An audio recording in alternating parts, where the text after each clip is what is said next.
All right, let's strip the cover off this thing live from the inner sanctum of conservative thought, kicking off another brand new day here and fighting for you for the foxhole of freedom. This is the Steve Gruber Show. Remember, the Steve Gruber Show can result in extended periods of American pride, optimism, and uncontrollable enthusiasm about this country's future. Kicking off the live broadcast and Real America's Voice and MTN networks, we're reaching a growing global audience. You're part of it. Thank you for being here. It's a big day here. Three big things you need to know. Number one, ice raids. California, disintegrating into a mob scene and a riot. Federal agents being attacked by those trying to block the arrest. My friends, this is totally out of control. Number two, the search for those killed by the flash floods in Texas. The final death toll could reach close to 300 people. A terrible tragedy, but not unprecedented. Sorry to say, yeah, floods go all the way back to a guy named Noah. Number three, the cover-ups, the corruption. The crap we see out of our leaders is top of mind for me today. It is. Welcome to Free Speech, Free for All Friday. Your chance to get on the line. Tell me what's on your mind. The Patriot Mobile Common Sense Hotline, wide open. 877-310-9966. 877-310-9966. I want to begin with this today. EPA Administrator Lee Zeldin says he's going to peel back the curtain to give Americans like you the truth about cloud seeding and weather manipulation. Listen to this. The Trump EPA is committed to total transparency. As a result, I tasked my team at EPA to compile a list of everything we know about contrails and geoengineering for the purpose of releasing it to you now publicly. In other words, I want you to know everything I know about these topics and without any exception. Right, there you have it. Lee Zeldin, the EPA administrator, laying it out, saying, look, if you are concerned about what's happened in Texas and you believe it might have something to do with something else, well, then we're going to look into it. We're going to tell you everything. That's a nice start. And then what is up with these people attacking ICE agents in California to the point that military helicopters had to come in and drop supplies to our officers doing what they have been tasked to do, which is clean up this country and take illegals out of this country. Again, the Patriot Mobile Common Sense hotline is 877-310-9966. Don is first today. He is in the state of Ohio. Don, good morning. Good morning, Steve. I want to start by saying I think President Trump is by far the best president. I've liked him since he come down the escalator. But this no tax on overtime, I don't know how they can call it that.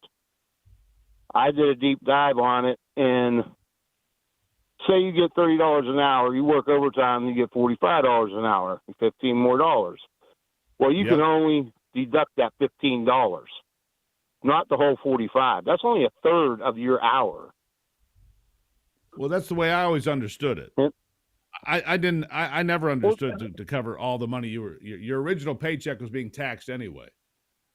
What they're saying, right? I'm not saying your original paycheck, but if I work 41 hours, that 41st hour, I make $45.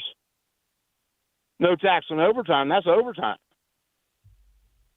How can they do it any other? I can only take a third of that, the $15. Well, to be fair, that's the way I understood it. It was the extra money you didn't pay any tax on. I mean, look at it this way. The extra third is not an extra fifth or sixth or seventh, because usually the more money you make, the tax rates go up, Don. I mean, that's fair, right? But I appreciate understandable. But yeah, it's, I don't know. And it's not going to show up in your paycheck because it's a deduction at the end of the year. Well, it should show up in your pay, and it is capped, by the way, at $25,000 too. If you didn't know that, it's capped. No, 12.5. That's for tips. 12.5 for overtime. Tips is 25. 12.5. All right, fair enough, Don. Great points you make. Mm-hmm. We'll see what other folks think about it here on the Patriot Mobile Common Sense Hotline. Let's get to Jen now in Tennessee. Jen, good morning. What is on your mind? Good morning, Steve. What do you got? What about our voting machines? Are we going to get rid of them? I don't think so. I think voting machines are probably here to stay. What we need to get rid of more critically, are mail-in ballots. We've learned that from the Chinese ballots found at O'Hare International Airport, Chicago. We've got other concerns. The voting machines are concerns of some people. I always thought it was the mail-in ballots were a much bigger problem than the machines. That has proven to be true in what we have found, because mass mail-in ballots delivered to places like Detroit and Pittsburgh, Philadelphia, and then what we saw with those driver's licenses in Chicago. Well, that just leads me to believe that the biggest problem of all was mass mail-in ballots with no command and control, no quality control, nobody looking at them, people were looking at them, people that wanted them to go through. That's my concern, Jen. All right. Thank you so much. Appreciate it. Thank you so much. All right, Ron in Illinois is on the line. How is the state of Illinois today, Ron? Well, it's not too bad. It rained overnight, and now it's clear, but, it's also a communist state, so. Well, it isn't. Well, no, it's not. Hold on now. To be fair, most of Illinois is very it's run by communist type people. Okay, I should say that.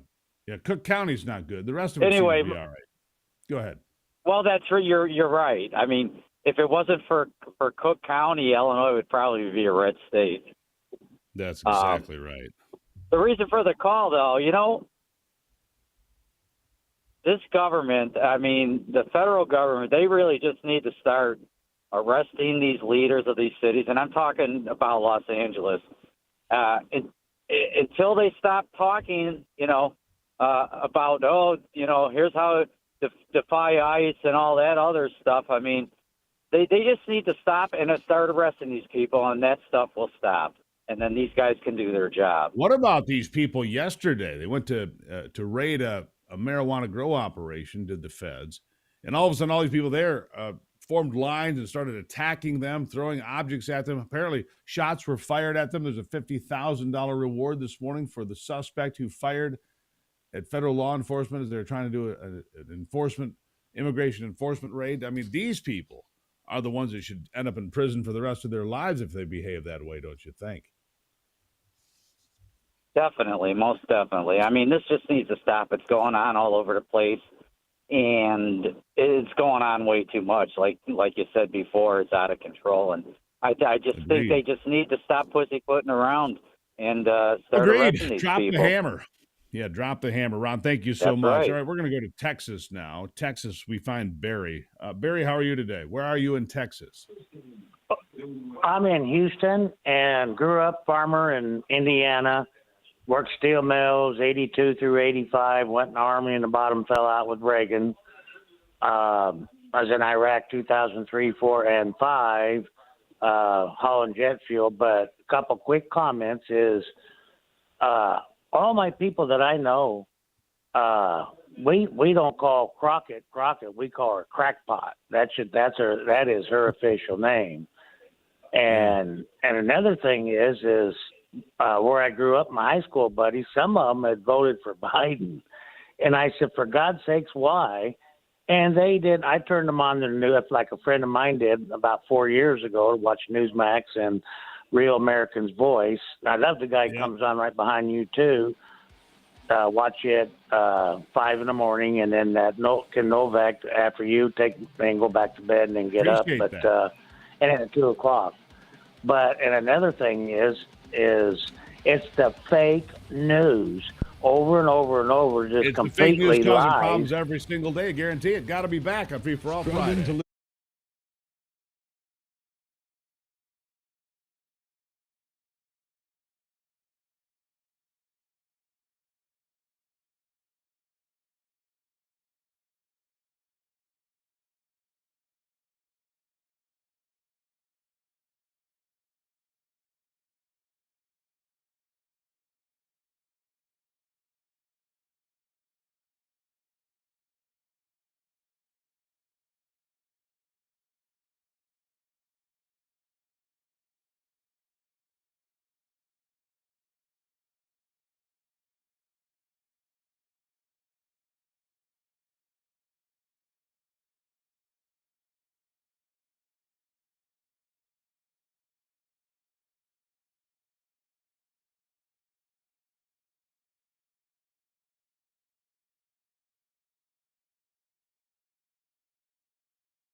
right, back to it now. Going hot again on this free-for-all Friday. Look, it's the Patriot Mobile Common Sense Hotline, 877-310-9966. Anything you want to talk about, just get in, get to your point. No foul language. And if you've been here in the last 30 days, well, give somebody else a chance to line. Don't try to crowd in. We try to get as much information from all over the country as we can. We do it on Fridays here on the Steve Gruber Show. William is in Florida today. William, welcome to the program. What is on your mind today? Good morning, Mr. Gruber. Good morning. I want to just talk about the preemptive pardons and the statute of limitations real quick. There's no precedent that I know of to preemptive pardons. Just arrest these people, let them take it through court. You know, there's no precedent for it. And the statute of limitations, if you hide yourself from justice, the statute of limitations doesn't start until they find you. These people were hidden from justice by Garland. Which people? So, I mean, try it in court. Set a precedent. Democrats are doing it. Pam and Cash need to become creative. And what about the auto pen? That's another thing that makes all those pardons questionable. I agree with you, William, about the preemptive pardons. I don't know if they're legal. I appreciate the phone call today. I don't know that they're legal. I mean, how could they be? You're pardoning somebody for a crime you know they committed, but nobody else knows yet. Isn't that something? The Biden family knew they committed crimes. Lots of them.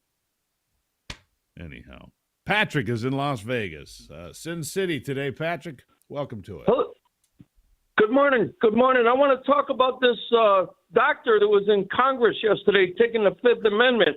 If he's military doctor, he should be taken up on treason for letting our country go to hell with this guy that has the power of the nuclear suitcase. And that if he's hiding it, he put all the Americans at risk. And the second thing is he should be discharged with stripped of all of his benefits. And the other thing is on this flood in Texas, John chapter 10, verse 10, the thief cometh not to steal, kill, and destroy. That was the work of the devil. Jesus Christ came that we may have life and have it more abundantly. Patrick, thank you very much. Well done. All right, he got to it quickly, didn't he? The doctor taking the Fifth Amendment. Something like 15 times in 20 minutes. I lost track. Under advice of counsel, blah, blah, blah. I'm not a lawyer. Under advice of counsel, blah, blah, blah. Look, if you're the number one physician in the country for the president of these United States, and you deceive the people of the country to protect a person for political reasons, which what else would there be? What other reason could there possibly be except for political reasons to protect the president and not disclose his health situation? Well, then you should be held to account. And I don't know that the Fifth Amendment should protect this guy, but that's where we are currently. Joel in Texas. Joel, welcome to the program. Hey, Steve, thanks for having me. You know, I get up at 3 a.m. every morning Central Time, and I watch old Frank Gaffney just before you come online here. And they discussing this acorn, I don't even know what you'd call them, but they saying it's infiltrated into Texas now with a communist saying that they need to allow the president to set up a special organization to go in after these people and give them amnesty. And if they come forward with information, why aren't we hearing more about this? So you've got infiltrators. You're saying that if they turn in the people that are in the country illegally, they'll get amnesty. Okay. No, I've not heard anything about anything to do with immigrants. It has to do with the communist people with up the CCP. in politics. No, I understand. It has to do with the Chinese Communist Party. If they turn people in, then they'll get. Okay. I don't understand why we're not hearing more about this. And well, I'm going to have to dig into it. To be honest with you, Joel, I don't know anything about it, so I'm going to have to dig into it for you. All right. I greatly appreciate the call. Let me dig around. Let me kick the dust off of it. See what I can find. Meanwhile, we're going to go to Mike in Indiana. Mike, how are you today? Hey, Steve. Good morning. Good morning. What's on your mind? Hello. Yeah, what's on your mind? I was going about these out of control judges that just keep boy. creating laws, if you will. If Congress passes something that I don't like, so I don't, go along with it, I would get arrested.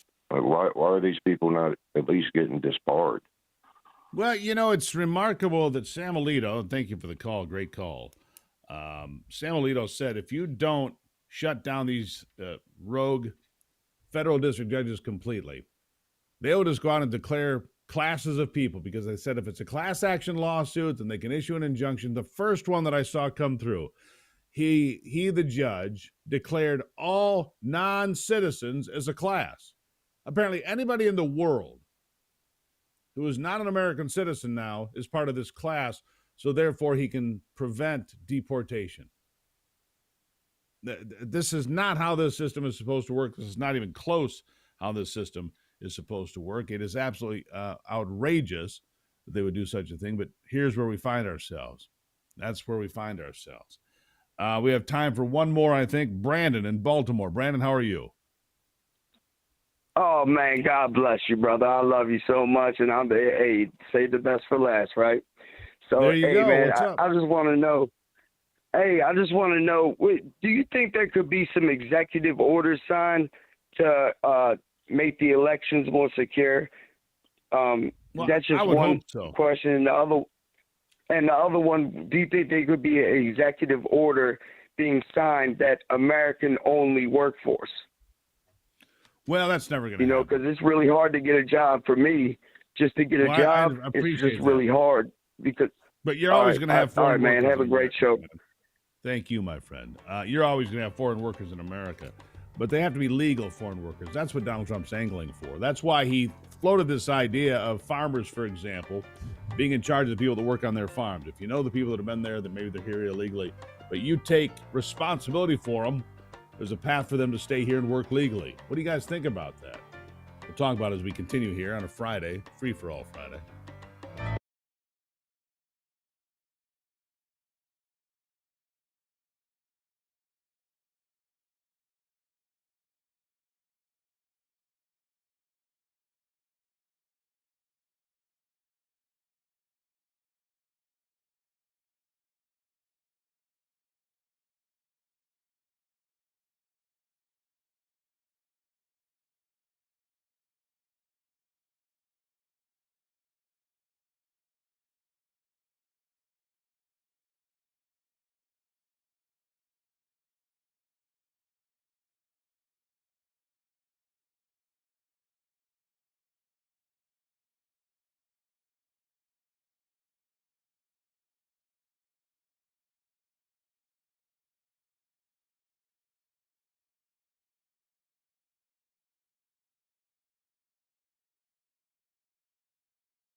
This part of the program brought to you by my friends at Hillsdale College. If you're going to watch television this weekend, shouldn't it be worthwhile?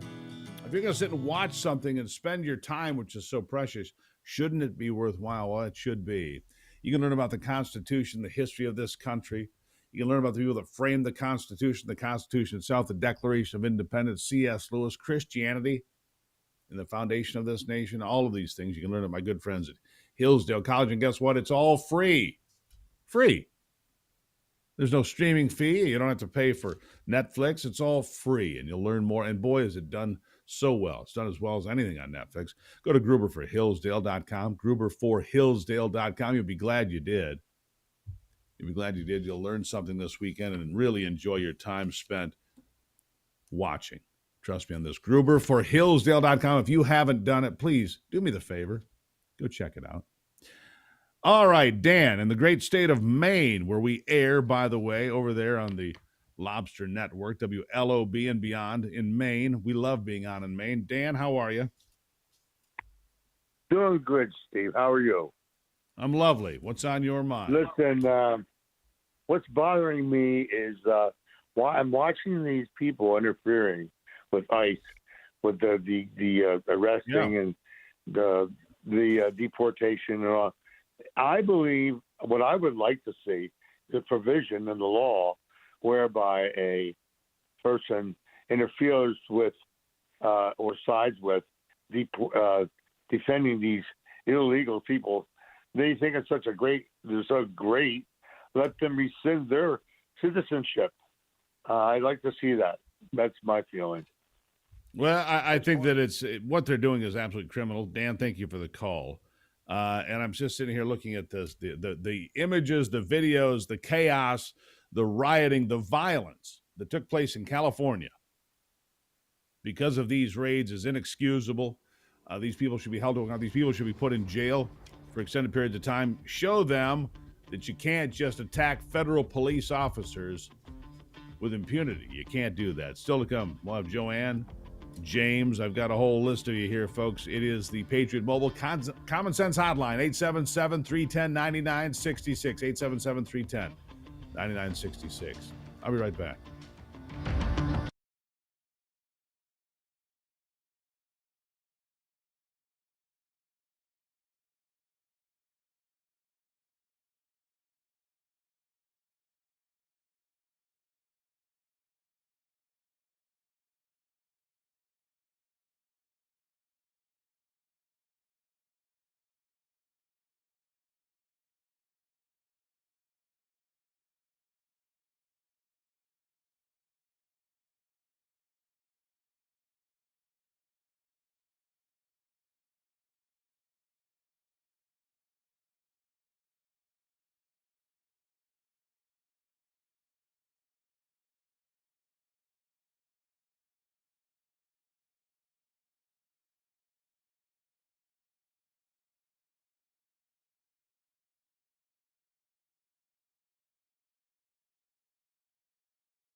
Always appreciate seeing you on Fridays when we take your calls on the Patriot Mobile Common Sense Hotline, 877-310-9966. It's a way to take the pulse of the nation. What are you talking about? You're talking about the border situation, you're talking about these terrible tragedy in Texas. They're still looking for missing people.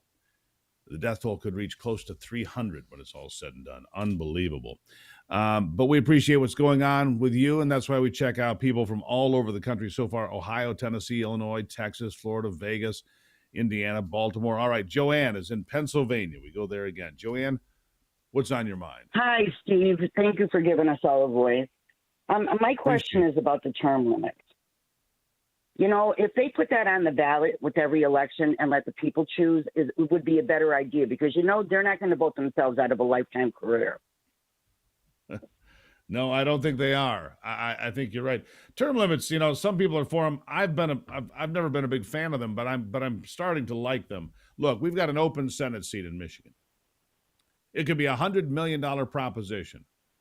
Republicans and Democrats, $100 million fighting for a single Senate seat. Leads me to believe that maybe it's not about the people of Michigan getting that Senate seat. Look, these people go in there. They make their friends. They're worked by the lobbyists every day. The lobbyists are working them every day to get what they want.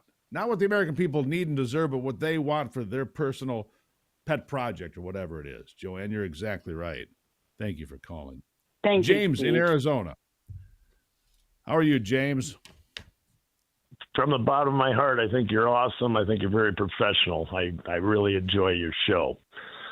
First of all, Fort Knox. I hate to change the subject, but Fort Knox, you guys like selling gold. I'd like to know if we have any gold. I'd like to know that, too.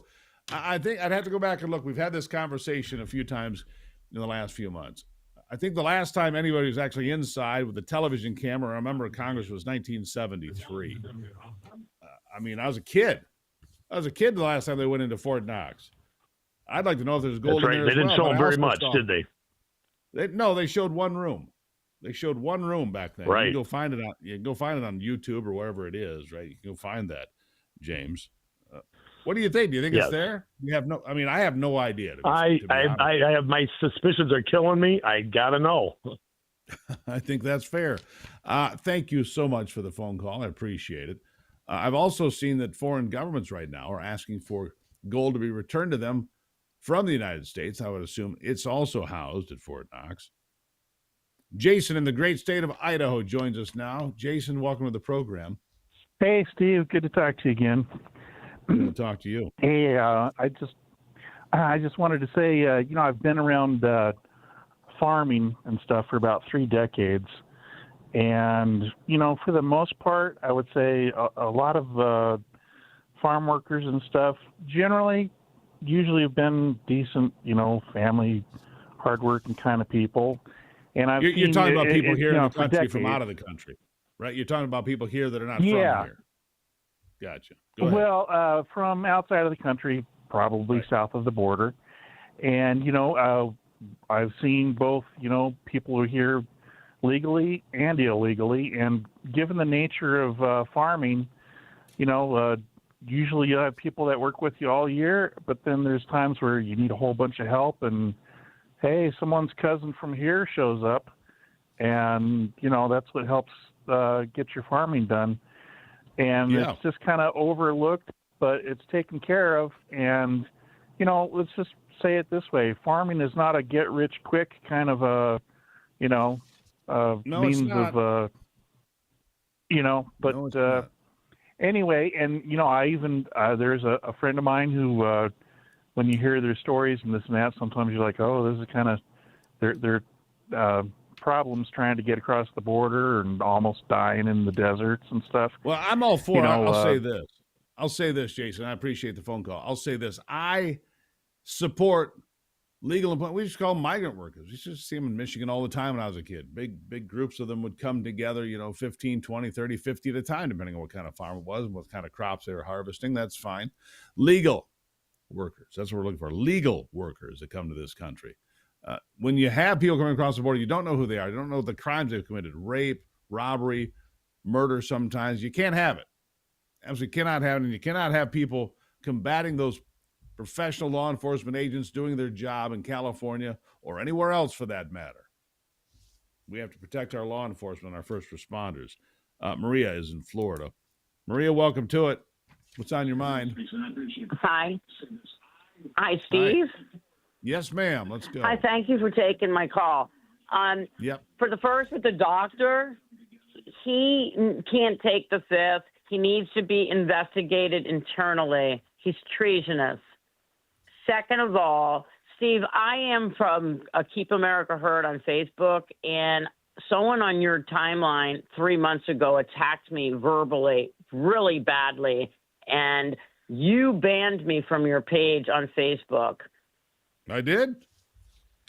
Yes, and I was bringing a lot of people to you. I'm Marie Catania from Keep America Heard, and hi to Ivy as well. And I was bringing a lot of traffic to your page, and I got verbally attacked by a Facebook worker Maria, on your here's my timeline, solution and to you. I didn't do that personally. I will assure you. I know you didn't, sir. And I love your show, and I love you and Ivy. Do this. By the way, this is going to make it a lot easier for all of you. SteveGruber.com. Soon you'll be able to click at SteveGruber.com, watch the whole live program right there. Oh, I follow you on Twitter, but okay, that's fine. That. But getting back to the subject. Hold on. Send me an email. Sure. SteveGruber.com. Go to SteveGruber.com. Send me a message. I'll get you unbanned. How about that? Will do.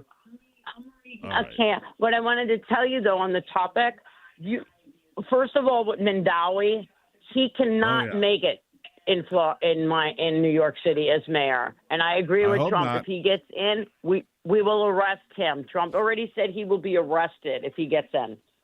Well, we'll see what happens, Maria. And I thank you for your time, Steve. And my best to you and Ivy. Thank you, Maria. I greatly appreciate it. Memdani is an open communist. He's a dangerous individual. Because he's not from here, doesn't identify as being an American. We're going to put a communist from Uganda in charge of New York City. I think not. Let's go to Steve in Indiana. Time for another one this segment. Steve, how are you? I'm fine. How are you, Steve? I'm lovely. Thank you for asking. What's on your mind? Back to the preemptive pardons. Can we have Congress drag them through for some public questioning? They cannot plead the fifth. They have to tell the truth. Well, if they've been pardoned, I don't think they can plead themselves, and they can. I think that's so they true. have to tell the truth. Yeah, I think you're right about that. I think it's a golden opportunity to get a lot of information. Yeah, golden opportunity we're missing right there. Yeah. Thank you. Steve, thank you. Thank you. Greatly appreciate it. All right, I'm going to ask for your help right now. All right, all of you on the program today.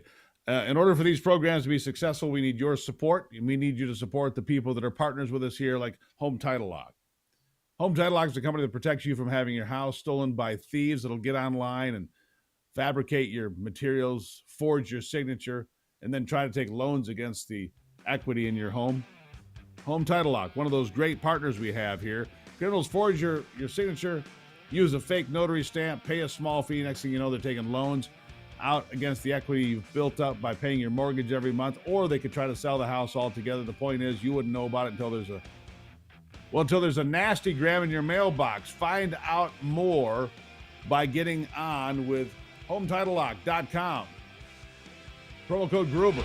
Please do that.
Welcome back to it on a free-for-all Friday. This part of the program brought to you by WellConnect Geothermal. It is the hybrid geothermal system if you have a well in your yard.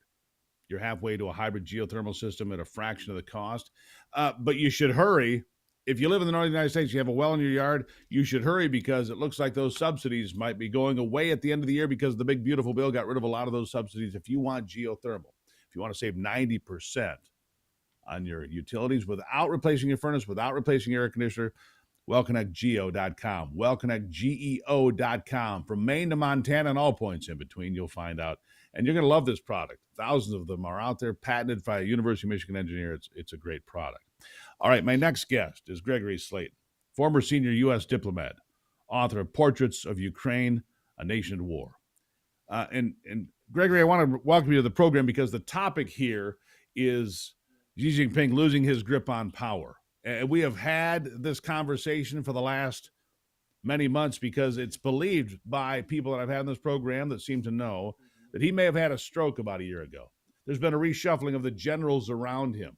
Xi Jinping's hold on power, even though he did everything to eliminate the competition over the last many years, people just disappeared that were in the competition for his job.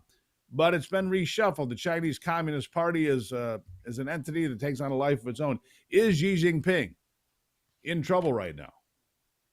Well, Steve, it's good to see you again. And I got to say, go Tigers, first of all. Michigan born and bred myself, so love your show. There you go. But I do believe that Xi Jinping is in the process of falling from power. And I believe that for many reasons, some of which you've already mentioned, and those purges have continued. I wrote an op-ed, the lead op-ed for the New York Post 2 weekends ago, and cited 5 or 6 different factors that really indicates that Xi is losing power or has lost power in China. Those have only continued over the past 10 days. There have been more purges, more of Xi's disciples have left or have suffered mysterious heart failure. So there's a lot going on. And I think all of it points in the direction of new leadership coming to China soon.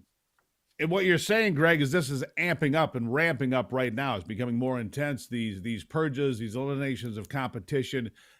What happens? Because in the past with China, you had a pretty good idea of the next person who was going to lead the country. You had a group of 2 or 3 or 4 or had an idea maybe who was going to step up. We don't have that right now. Unless you've got some idea, because to me, and talking to people like yourself and Gordon G. Chang and others that really keep their finger on the pulse of all this, looks like a wide open primary, doesn't it?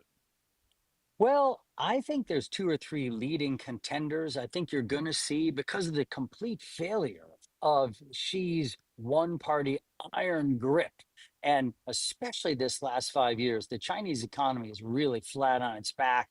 Obviously, the COVID lockdowns were disastrous. And you've got one thing you never hear about, but the fact is that there are more and more anti-government protests, anti-bank protests, small banks in the provinces shutting down, people not getting paid, even teachers. I'm not just talking about private sector employees. I'm talking about teachers and firefighters and people who are public sector employees not getting paid for 2, 3, 4 months. You've got a lot of discontent. And I believe you've got 2 or 3 reformers who are probably lead candidates for being the next chairman. All right. When you call it a reformer, what do you mean by that? Because reform in China is not like reform here in Detroit, for example. It's a little bit different, to say the least. What do you mean by that? You're absolutely right. But someone who is in the mold of Deng Xiaoping. Remember, Deng took over, Mao left a total disaster, a country flat on its back. He appointed his successors, the Gang of Four. They were as bad or worse than he was. And basically, the CCP saw, it's a long time ago, of course, but saw that the country was absolutely headed towards rack and ruin. And the Gang of Four was relieved of power. Deng Xiaoping came to power, and he was the type of reformer I expect to see again. That is to say, not a Ronald Reagan, unfortunately, but more of a kind of pro free market, letting people have a little bit more freedom of expression, but specifically more pro-free market than she has been. I mean, she has really crippled China's tech Well, they have sector. lied, Greg. You know this. They've lied about GDP. Oh, GDP is going up 5.5%, 6%. No, it's not. It's in the negative numbers. Has been for a while. Anybody that I know that's been to China in the last couple of years said factories are sitting maybe running at 20%, 30%. That's what they're seeing. Problems all over the country. And I'm going to tell you something. These tariffs by Donald Trump really created a stranglehold for China as well, because it further reduced their output, didn't it? You're absolutely right, Steve. In fact, you've got entire factories closing down, not paying their employees for weeks or months, and then just closing the gates. You've got a lot of Taiwanese investment in China, of course, especially in eastern China, Fujian province. A number of those factories just closed, just gone.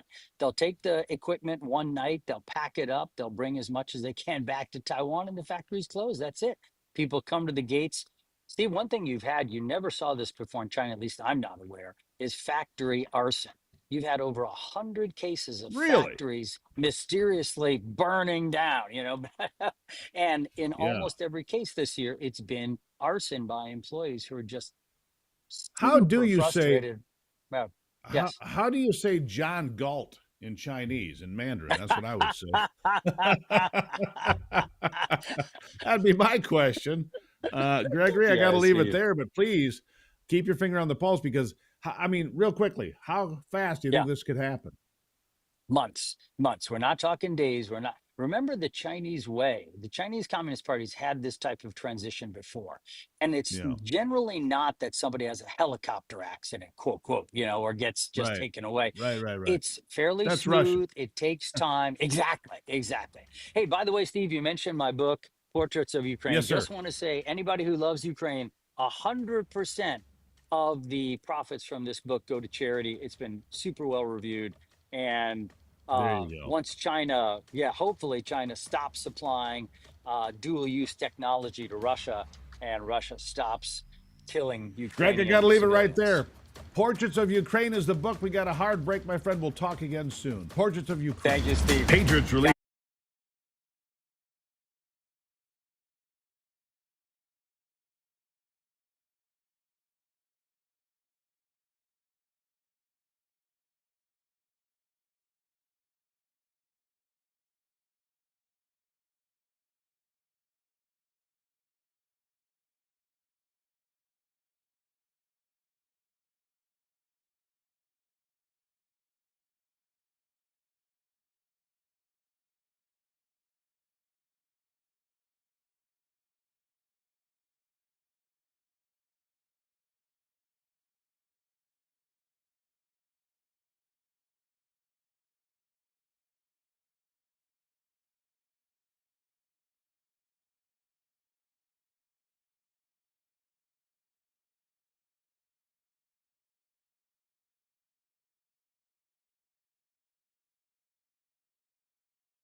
All right, back to it. It is Free Speech, Free for All Friday, brought to you by Patriot Mobile's Common Sense Hotline, 877-310-9966. We do it for all 3 hours of the program every Friday.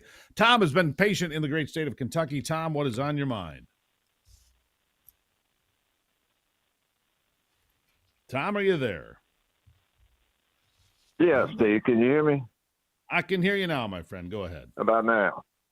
Yep, gotcha. Okay, yes, sir. I was going to say to the gentleman about the gold in Fort Knox, as of 30 years ago, there was gold in there. I can tell you for a fact. But stick to topic, I'd say when Trump gets through with paying, I'd say he, maybe even before then, he'll be gone. And I think you're right. I think Xi Jinping I think he's wounded. He is a wounded leader in China, yeah. and all the moves are being made now to set up whoever's next. And you call it a reformer, maybe a little more freedom, maybe access to the internet. Maybe you don't get shot for being a member of Falun Gong. Maybe. I don't know. What do you think? Right, like Mr. Slayton said there a minute ago, it won't be a day or two, but time Trump gets done with him, that'll be the end of him. But I was just going to say, get your thought on. I'm not worried about today or next year while Donald Trump's in office because he's the greatest. But what's going to happen when he's, the next time? Well, that's the question. What happens next? That's a great question, Tom. That's what a lot of people are worried about. What happens next? Yeah. Great phone call. Greatly appreciate you checking in from Kentucky. I can get Mike in from Arizona. One more comment before we run out of time this hour. Mike, what's on your mind? Well, sir, after the doctor being interviewed in the Biden situation, it's apparent to me that a congressional investigation is just a waste of time and it's going nowhere. And that's if the DOJ and Trump really want to find out what's going on, a special counsel is needed. Absolutely true. A special counsel for that, a special counsel for what's going on with Clapper, Brennan, Comey, all of those liars as well. You're on it, Mike. You're exactly right. It's Free Speech, Free for All Friday here on the Steve Gruber Show. Great comments from all over the country. I still have Dan, Andrea, Michael, Christina, all coming up to start the next hour here of Free Speech, Free for All Friday. Don't go anywhere. This is the Steve Gruber Show.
All right, firing on all cylinders now. It's the Free Speech, Free for All Friday here at the Steve Gruber Show. Glad to have you on board as we fight for you from the foxhole of freedom. We're in the northern compound today, which is nice. Weather's going to be great in northern Michigan.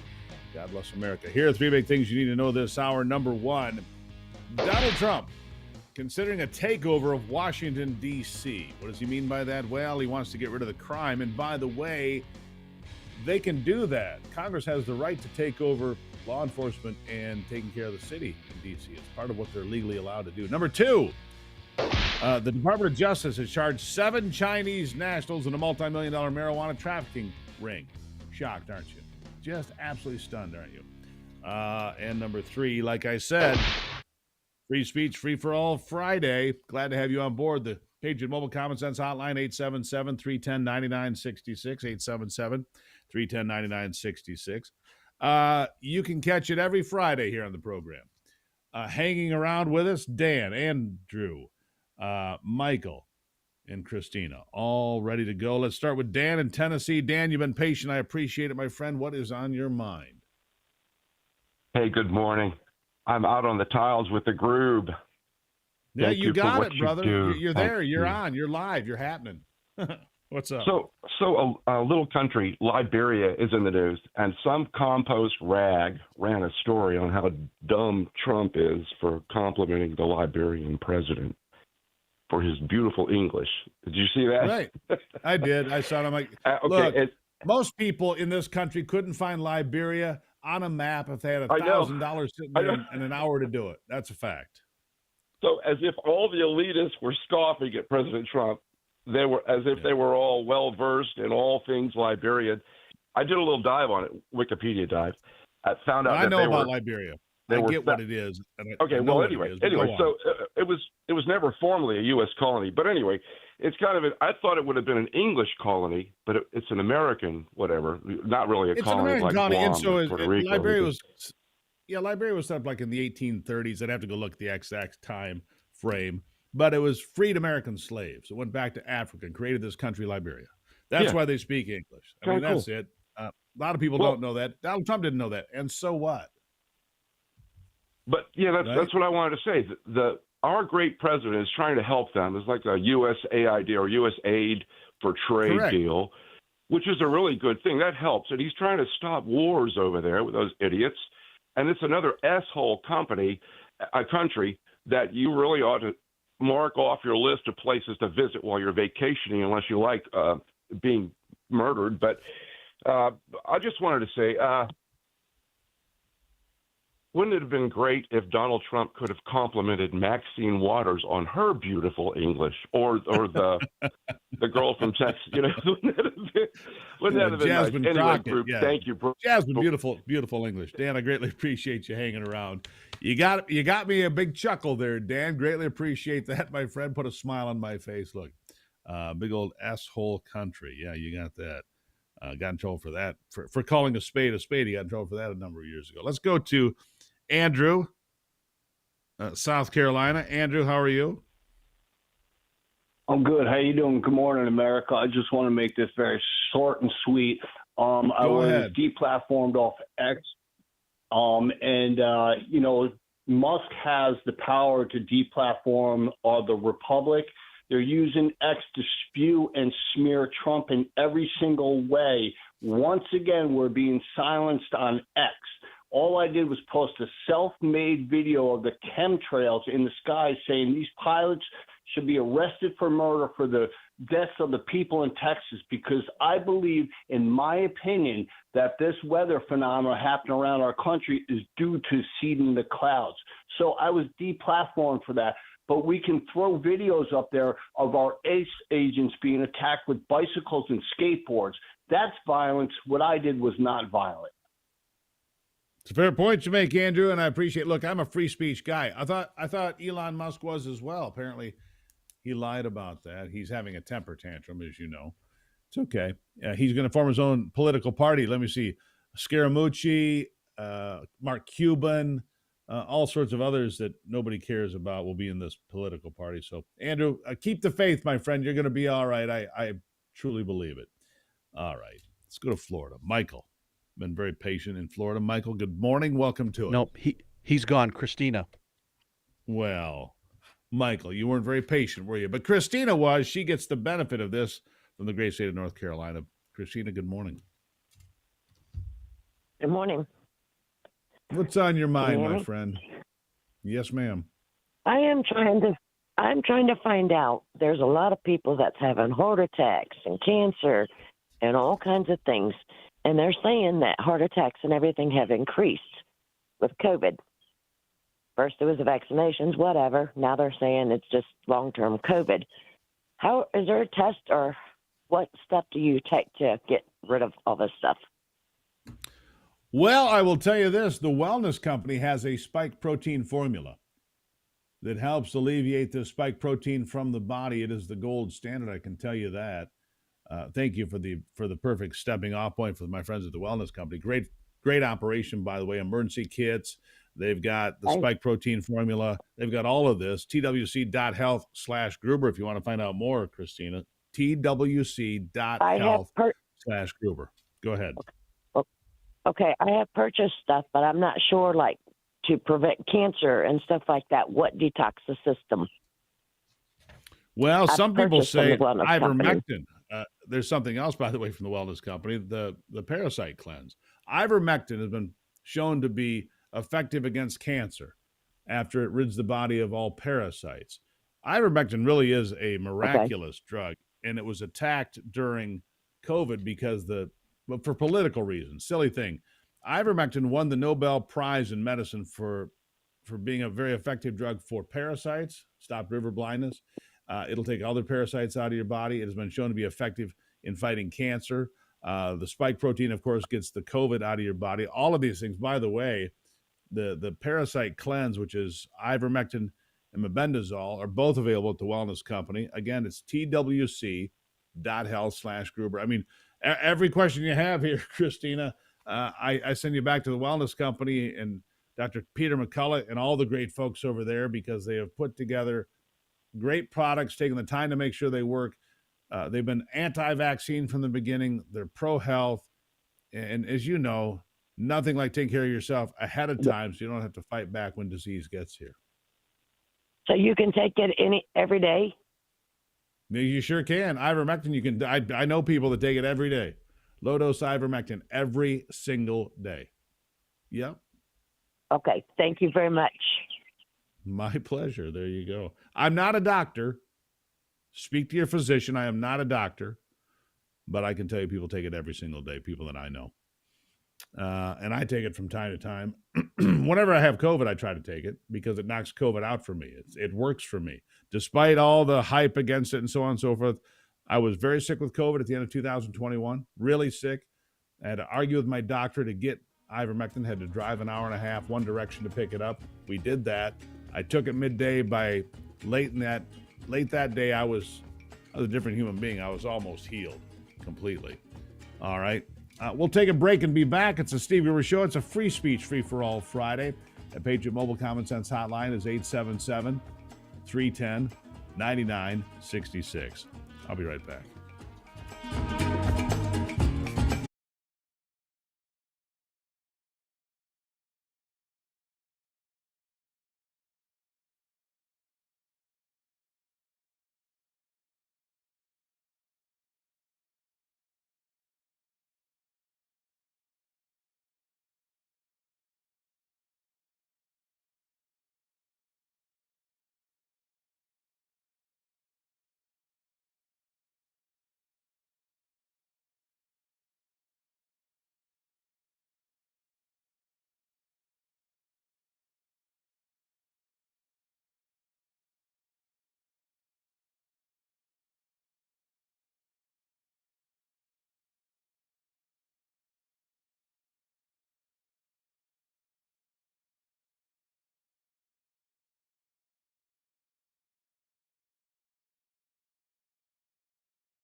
Free speech, free for all Friday. Man, it's good to have you here.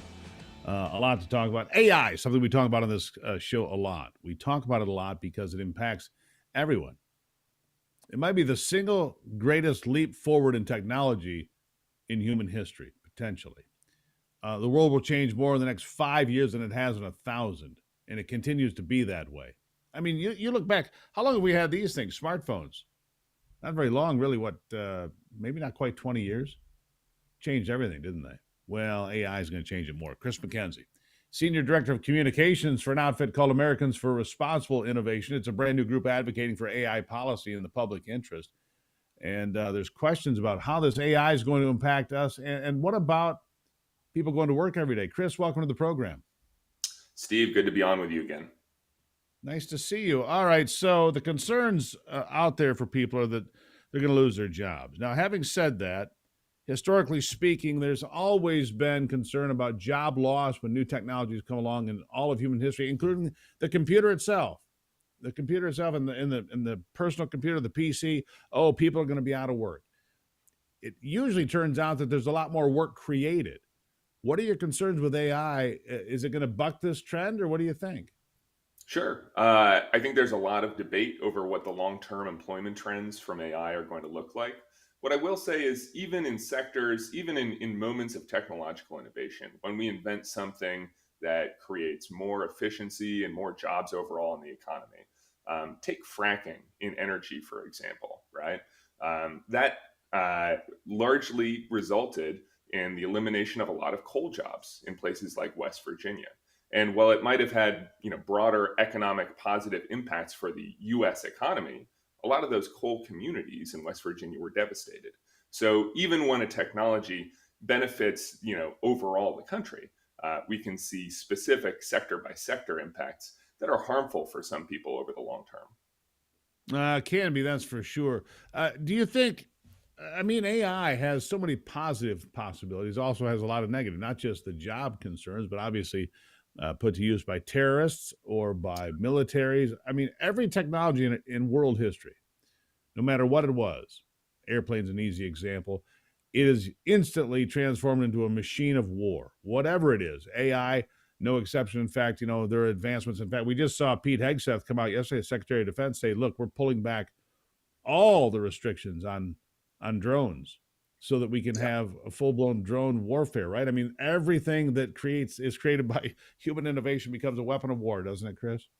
Yeah, and one of the things that we've seen in this year's National Defense Authorization Act in Congress is that AI integration in the military is going to be a priority. That's something they're writing into legislation to enable the Defense Department to more quickly acquire these tools. All right, so what do we do to make sure that AI benefits us, doesn't hurt us, enhances the workplace? What is it your organization would like to see happen?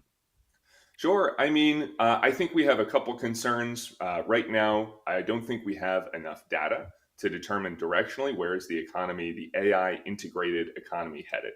So what we'd like to see is the Trump administration provide more data on what new jobs are being created, right? What do we need to train workers for after the AI eliminates some of the current jobs that are on the market? And then which workers are being impacted the most? Initial data seems to indicate that young workers just out of college, are facing some of the biggest consequences from AI's integration. For example, what do you mean by that? Sure.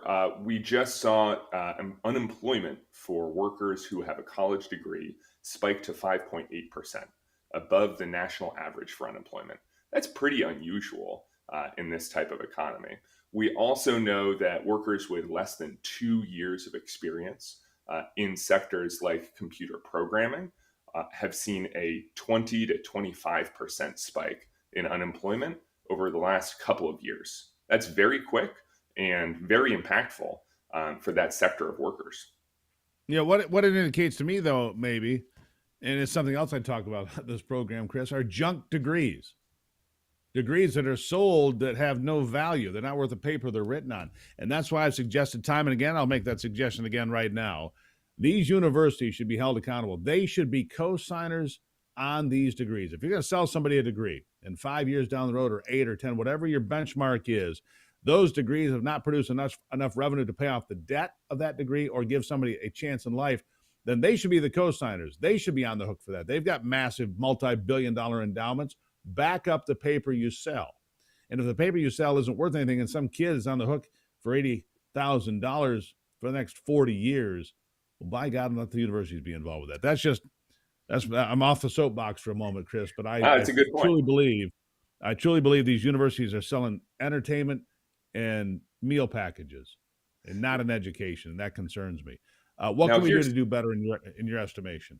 Here's something that we're excited to see, which is the Trump administration's interest in integrating AI in education, which we think will help prepare workers for the next generation of jobs. Trump released an AI in education executive order earlier this year, and then that helped spur a number of high-profile investments from some big-name companies investing in AI tools and training for teachers to help pass those skills along to students. I think this week we saw Microsoft invest something like $4 billion in AI education. So those are moves in the right direction. So there is, and look, AI is a wonderful thing. If it can detect illness in somebody ahead of time, if it can help people learn, I mean, the microchips planted into people that are paralyzed to give them function and some motor skills return. I mean, there's so much AI upside that we've got to figure out how to balance that downside. Chris, seems to be quickly. I'll give you the last word. Sure. I mean, we've seen large-scale workforce transitions in our economy before. Just look at World War II, when we had 8 to 12 million service members return to the United States, and we had to find employment for them in the private sector.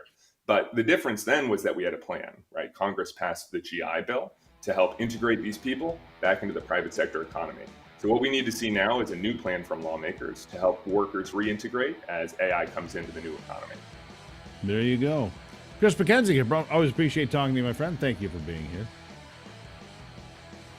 There you have it. I'll take a break. It is a free-for-all Friday. Listen, you can join the conversation anytime on a free-for-all Friday. 877-310-9963.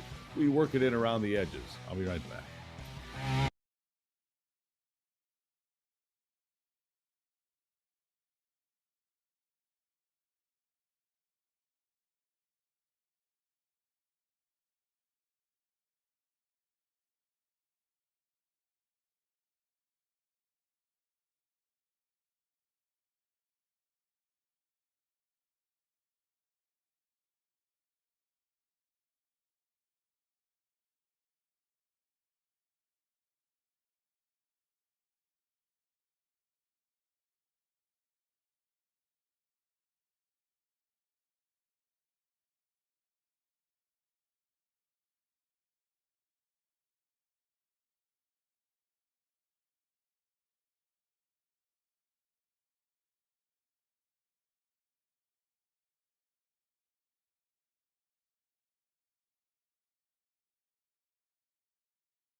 All right, 7 Chinese nationals charged now, multi-million-dollar marijuana trafficking ring. So here's what Ivy and I have been digging into here lately. These marijuana grow operations, like the one that was being busted in California yesterday where all the protesters attacked law enforcement. Another part of the story of these marijuana grow operations are pretty suspect in my mind for a variety of reasons. First of all, in California, you have a whole lot of black market grow operations, ones that are out there growing illegally. So those are getting busted all the time, messing with the national forest and so forth. And then you've got chemicals being put on the marijuana by Chinese people growing it. And now you've got drug trafficking rings. The Chinese are involved with all of those things. Let's jump over to the phone line. I've got Calvin just popped in from South Carolina. Calvin, how are you today? Fine. Thank you for taking my call. Absolutely. What's on your mind? Yeah, I think rather than have all these investigations and things that don't really make any difference, just go after the low-hanging fruit, go after the people that have already testified, that have lied, just go over the tapes. Let's see, that would be John Brennan. That would be James Comey. These are some people that look, I do believe Fauci lied. And You're right. But when it comes to the Russia investigation, Brennan and Comey are easy targets. When it comes to COVID, Fauci's easy. So many targets, Calvin. You're exactly right. If we would just hold people accountable for what is so obvious, right? Wouldn't that be just a good one start? time? Just one time. Just one time. That's all they got to do. Yeah, that would be nice. Calvin, great phone call. Thank you so much. The Patriot Mobile Common Sense Hotline, 877-310-9966, 877-310-9966. Brock keeps me honest if ever I make a mistake. He'll say, hey, I'm not sure you said that right. So there you go. We got that one, though. Let's see. Coming up, Congressman Tim Walberg will be here later in the program. Steve Dulan will be here, the professor, the smartest man in America. He'll join me today on the Steve Gruber Show. Don't go anywhere.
Well, you know how they say, they on the left, those are Chicken Noodle News and MSNBC. Oh, it's these radical right-wingers that are domestic terrorists and so forth. Really?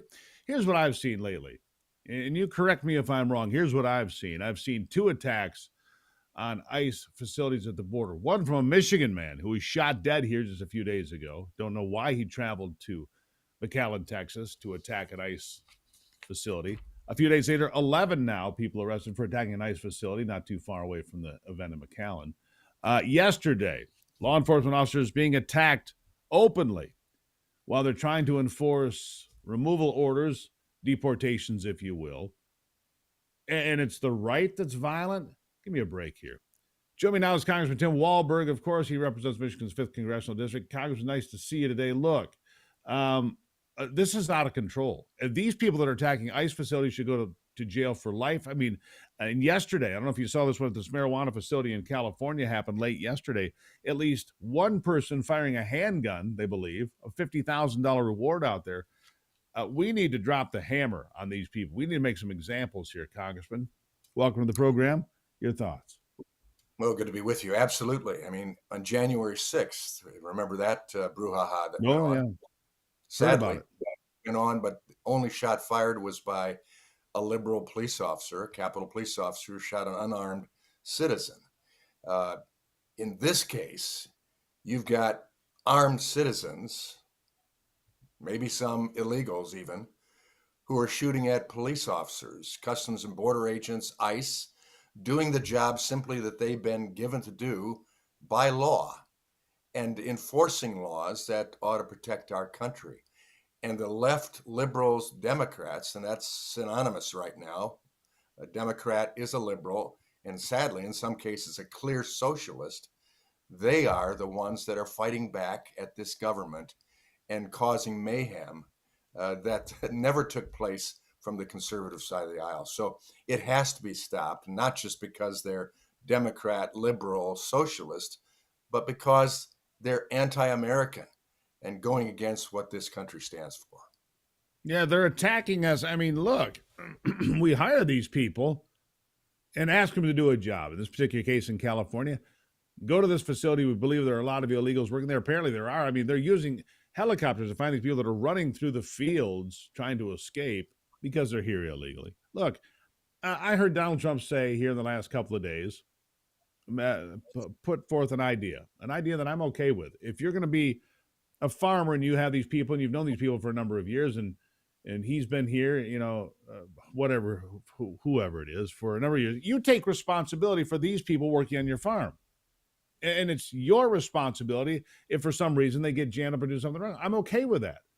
But have some path towards legality, not citizenship, but legality to work here. I think I'm okay with that conversation. Your thoughts?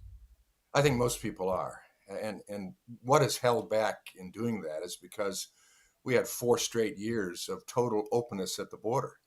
They talk about 9 million illegals here. I would guess that it's approaching more like 20 million illegals that came in during those 4 years. There's no way we can talk about true immigration reform, working with the H programs, for instance, to make it simpler to get farm labor, hospitality labor, construction labor, where there's a need and you don't have American citizens that'll step up to the plate and do the job. With what we did with one big, beautiful bill, we've given more opportunity to push some of these people who have been freeloading on the system because we've offered it to them with welfare, with Medicaid, that they didn't deserve. They were able-bodied, they could get out and work, but they chose not to. Maybe we'll have some opportunity now to see more homegrown workers in the fields or in the construction area. But two things I'd like to point out there. You're so spot on here. Two things I'd like to say about that. First of all, you don't actually have to work. You could volunteer. You could take an online class and qualify. This is how easy they've made this. You could volunteer at a food kitchen and give away free food for 3-4 hours a day, and maybe get a meal for yourself if that's what you really need. We're talking about 80 hours a month, very part-time, 80 hours a month, and take an online class, you qualify. So that's one part of it that I think has to be identified for people to understand. This requirement to work, not a big deal. And the second thing I would say about that, there is not a single sector in America's economy where migrants or illegals are the majority of the people working, proving this whole idea that Americans won't do jobs is false. Of course, Americans will do jobs if they have the opportunity, but a lot of these people are working so cheap that Americans are pushed out of the job market because they won't work that cheap. Your thoughts? Well, that's true, but we have also the alternative position where you have farmers that have the products that they produce, the prices are established for them. And so the ability to say, okay, I'll increase the wages in order to get these people who won't work unless they have a certain level of wage, that can be a challenge. So again, there's where the push comes in being able to have a workforce that's legal, that's wanting to do the job and will do the job, and have the basic requirements that employers, small business especially, can stay alive in the process. But if we have a system that the Democrats wanted to keep by their votes against the largest spending cut in the history of the United States, a vote to support the largest tax increase in the history of the United States. That's what the Democrats did in their vote against the big, beautiful bill. That's the challenge we have in America. And until we get it right in saying that Americans don't work for the government works for Americans, we will right-size that. We will give the opportunity for Americans to keep their pocketbooks full to do what they want to do with. And also, we're going to make sure that there are legal citizens in this country or legally qualified workers in this country. We're not going to get it right. So I'm glad we have a start on it. And again, I just don't understand why my Democratic colleagues were supporting waste, fraud, and abuse of taxpayers' dollars by their vote against that legislation. Let me ask you about something else while I've got you here. We've got about a minute and a half left here, Congressman. These rescission bills that are coming now to defund NPR and PBS, one of the things on there, cut $9 billion here, $10 billion here. The Democrats screaming bloody murder. Why would we fund NPR and PBS? They get about 10%, 12% of their funding from the taxpayers. Why shouldn't they compete just like I have to? I don't get a check from the government because I'm broadcasting here with you today. Let's put them out there in the free market, see how they do. Shouldn't we do that? I think we ought to. I really do. And in fact, when you see that entity of public broadcasting, it's totally liberal. And you look at the philosophy that they produce and send out. It goes against the free market approach, capitalism, and the freedom of opportunity to hear all sides of the story. That isn't something that you get the advantage of. That's not what AM/FM radio gets the advantage of. And we all get that free of charge. But PBS, we pay for it through our tax dollars. And in many cases, they work against any type of conservative thought. So, no, I say the president has that opportunity. He's the chief executive officer of the country. If we want to turn him down and override things, we can do that through the congressional approach. But if he is trying to administer his government that he's in charge of as a CEO with 77 million people that gave him that job, far more than the numbers that gave me my job, that ought to be his opportunity. Congressman, always good talking to you, my friend. Have a happy Friday and a great weekend. Appreciate your input always. Thanks so much, and you too. What's CBD? Well, I can tell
Well, I hope you're having a great Friday. It is Free Speech, Free for All Friday. You can stop in anytime during the day. It's always intense in that first hour.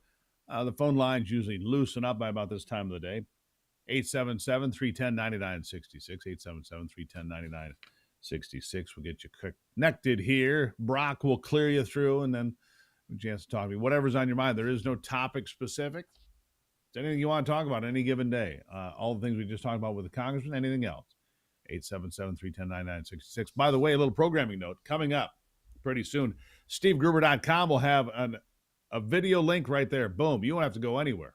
You'll be able to go to SteveGruber.com, watch the show live every single day. That's what we're working on to get that done for you as well. Now, what about the Epstein list?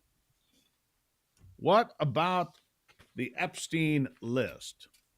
Well, what do you think is the truth about it? What do you think is actually going on with the Epstein list? Well, Alan Dershowitz was accused of being on that list. Alan Dershowitz, the famed attorney, was accused of being a guy in cahoots with Epstein and maybe far worse, identified by one of the women as being a guy there. He says he knows for sure the Epstein lists are being suppressed, and he says it's because people are being protected. Listen to this. I have seen, remember, I was accused falsely on the Epstein, and ultimately I was completely cleared. The woman admitted that she may have mistook me for somebody else and withdrew all of her lawsuits. And so from day one, from the day I was accused, I said I want every document out because I knew every document would prove I was innocent. So let me tell you, I know for a fact documents are being suppressed. And they're being suppressed to protect individuals. I know the names of the individuals. I know why they're being suppressed. I know who's suppressing them. But I'm bound by confidentiality from a judge and cases, and I can't disclose what I know. But I hand to God, I know the names of people whose files are being suppressed in order to protect them. And that's wrong. Just out of curiosity, without names, are these politicians, business leaders, both? They're everything. And let me tell you, a lot of them are, at least one of them is somebody who was accused. Others are accusers. And the judges have said, if somebody calls themselves a victim, we're not going to give any information about them. But they may not be victims. They may be perpetrators. So he says he knows the names of the people on the list. I'm going to give him, I guess I'm going to say I believe him, but not fully. I'd say 55, 45, 60, 40. I believe him to a point, right? That's what I believe him to a point. But if he's right, that powerful people are being protected again, that's outrageous. It's outrageous, but that would mean that the administration in power now is having people protected as well. Powerful people protecting powerful people, regardless of which side of the aisle they're on. Bill O'Reilly, by the way, among those ripping back the curtain and saying the Epstein files are too much for the public and too many powerful people are on there. How does he know? He says the president, Donald Trump, told him so. Listen. I talked to President Trump man to man, eye to eye, on St. Patrick's Day about this and the Kennedy files and the King files. It was all one conversation. And he said, and I agree, there are a lot of names associated with Epstein that had nothing to do with Epstein's conduct. They maybe had lunch with him or maybe had some correspondence for one thing or another. If that name gets out, those people are destroyed because there's not going to be any context. Media doesn't care about context. So you can't do that. You can't destroy human beings by putting out the files, whatever they may be. So he says people could be, tangled up and basically thrown into the stew when they really hadn't. And you kind of heard the same thing from Dershowitz. Maybe they're an accuser, maybe they're the accused, but with no context, and their name just pops up. They did that to Trump, Trump had met with Epstein once or twice before he threw him out of Mar-a-Lago. When he heard what he was all about, he tossed him out of Mar-a-Lago, took away his membership. What do you make of it?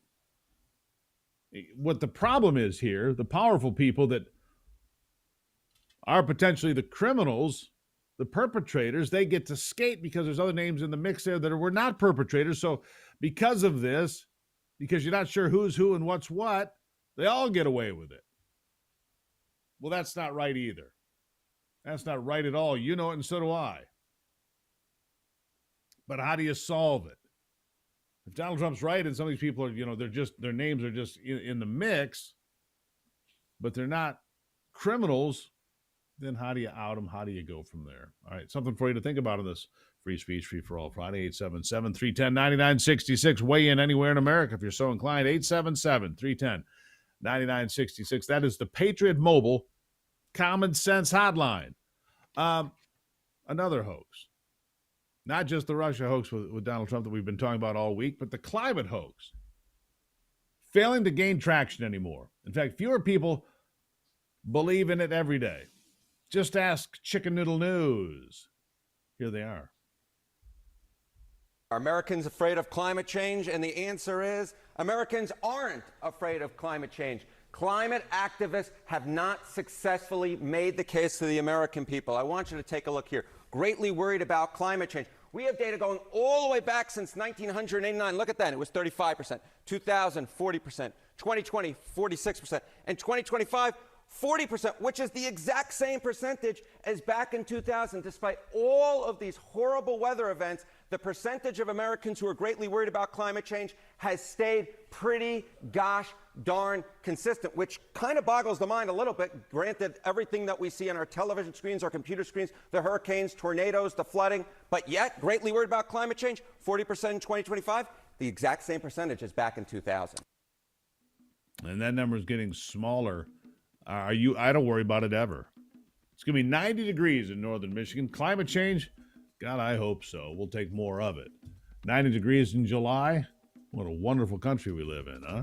Beautiful place. I'll take a break. When we come back, sports with Brock.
All righty, let's check it on sports with my good friend Brock Palmbush.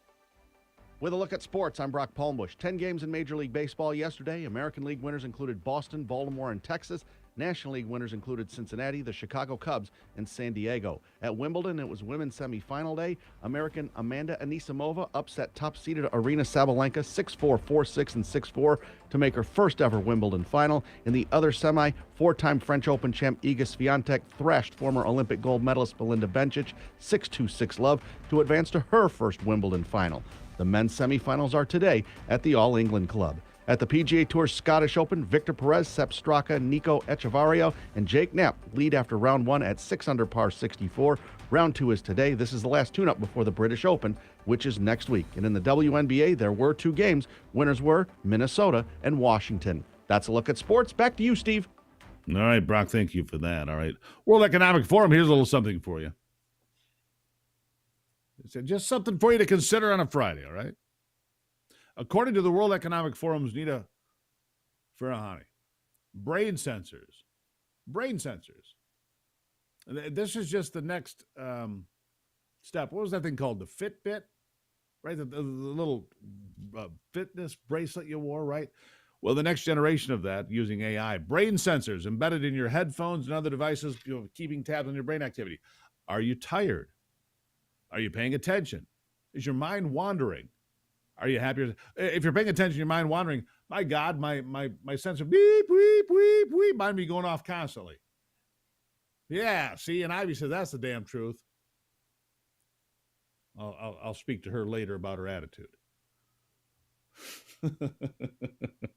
But seriously, World Economic Forum said they're keeping tabs on your brain activity. So your car's looking at your eyes to see if your eyes are on the road.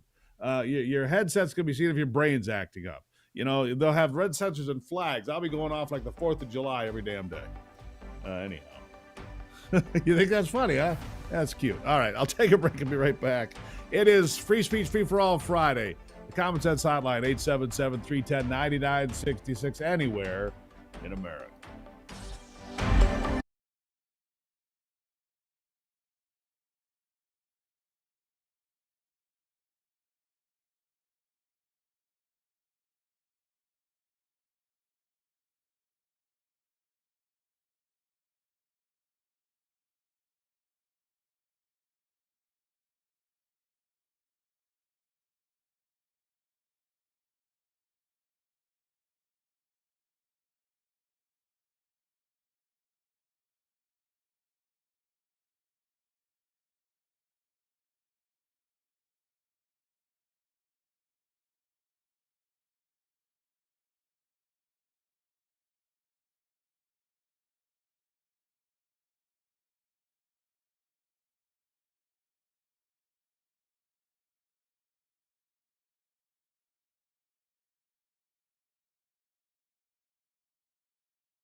put a boot in it, shall we? Let's kick off another big hour here of the Steve Gruber Show. Glad to have you along for this great conversation. Glad you're here. 3 big things you need to know this hour as we fight for you for the foxhole of freedom. Number 1, Kellogg's.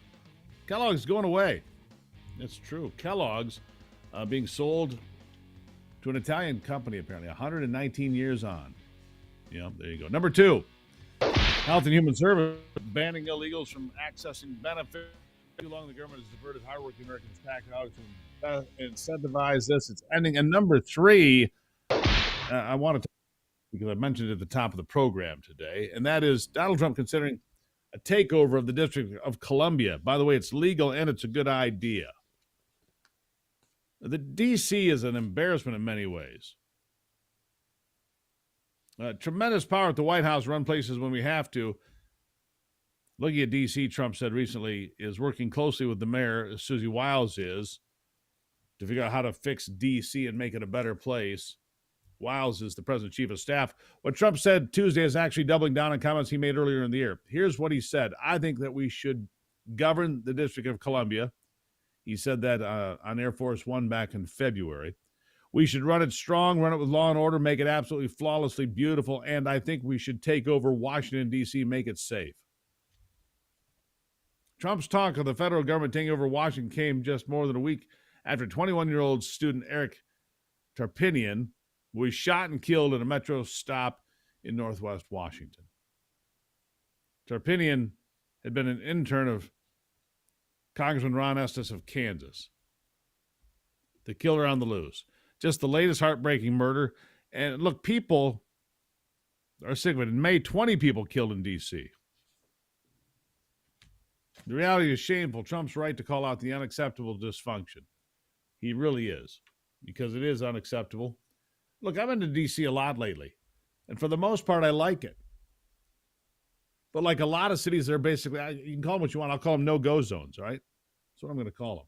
No-go zones because they're not safe for civilized people.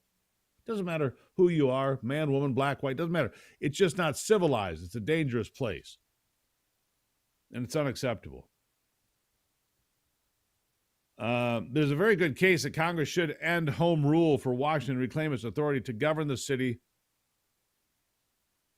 that was forfeited, some say unconstitutionally, in 1973. Mike Lee among those.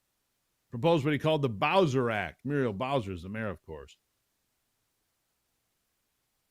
You need, here's what James Madison wrote in Federalist 43. The indispensable necessity of complete authority at the seat of government carries its own evidence with it. Without it, not only the public authority might be insulted and its proceedings be interrupted with impunity, but a dependence of the members of the general government on the state comprehending the seat of the government for protection in the exercise of their duty might bring on the national councils an imputation of awe or influence. So they have, what I would say, the right to do this. It's the nation's capital. Clean it up. Make it a gem. Make it a gem. You know, Washington, D.C. is always in the top 5 for homicides and so forth. Really? Ever since I've been alive. It's pretty frightening. Let's see here. Kellogg's, 119-year-old mainstay, Battle Creek, Michigan. It is being sold under Gretchen Whitmer. $3 billion sale, looks like. The Ferrero Group could purchase Kellogg's as early as this week, $3 billion. They own Nutella, Butterfinger, Keebler, just to name a few. Cornflakes. Came out in 1906. Health food. Cornflakes, 1906. Frosted Flakes, Fruit Loops, Rice Krispies, Raisin Bran. It's all part of Cereal City. Well, Cereal City is going to be going away, it looks like. And there you have it. You're updated on that. All right. But of course, with climate change, there won't be any grain anyway, and we'll all die. Right. There's my transition to Bill Gates. Bill Gates, he flies around the world in his private jets, flapping his gums about climate change and how we must stop driving automobiles, we must have EVs, do not have air conditioning, blah, blah, blah. I guarantee he's got air conditioning in that jet of his. He admits, by the way, he is a disingenuous liar when it comes to climate change. Listen to what he says here. Are you the right messenger on this? Because you fly private planes a lot and you're creating a lot of greenhouse gases yourself. Yeah, I probably have one of the highest greenhouse gas footprints of anyone on the planet. You know, my kind of ironic. personal flying alone is gigantic. Now he admits it. Well, he wants you to run around in an ox cart, you know, make America Amish again or whatever, right? Well, he flies around in a private jet, him and John Kerry and all the other disingenuous liars in their Gulfstream 20s, right? By the way, nobody buys this anymore. I played this earlier, but it's important to hear this again if you missed it. The climate hoax failing to gain traction. In fact, fewer people are buying it in every day. Fewer people believe in the climate hoax every single day. How do I know? My conservative friends over at CNN said so. Here they are. Are Americans afraid of climate change? And the answer is Americans aren't afraid of climate change. Climate activists have not successfully made the case to the American people. I want you to take a look here. Greatly worried about climate change. We have data going all the way back since 1989. Look at that. It was 35%. 2000, 40%. 2020, 46%. And 2025, 40%, which is the exact same percentage as back in 2000. Despite all of these horrible weather events, the percentage of Americans who are greatly worried about climate change has stayed pretty gosh darn consistent, which kind of boggles the mind a little bit. Granted, everything that we see on our television screens, our computer screens, the hurricanes, tornadoes, the flooding, but yet greatly worried about climate change, 40% in 2025, the exact same percentage as back in 2000. Oh, newsflash there, Harry. Weather has not gotten any more severe over the last few years. Over the last 25 years, it's gotten no more severe. In fact, weather is less violent today than it has been over previous decades in this country. You can believe what you want because they've got microphones and cameras everywhere, but the truth of the matter is the 1970s, worst decade for tornadoes. The 1950s, worst decade for hurricanes. Camille, the worst of all. But that doesn't matter. Democrat senators continue to spread their fear, including this from Ed Markey, who says, we're all going to die because of Trump and Kennedy. Here it is. Measles cases, they're at a record high. Republicans just stripped health care away from 17 million Americans. Hospitals will be pushed to the brink of closure. And yet, RFK Jr. and Donald Trump claim to be making America healthy again. But they are doing no such thing. This is a red alert moment. Republicans are killing people. If we don't take action now, it will be too late. Yeah, you're all going to die. I wonder why their message doesn't sell. And it's Friday in the summer. It's July. I'm going to have a great and glorious weekend. I think I'll have a steak, maybe drink a cold beer. I'm not going to think about climate change, not even once. God bless America. I'll be right back.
All righty, then.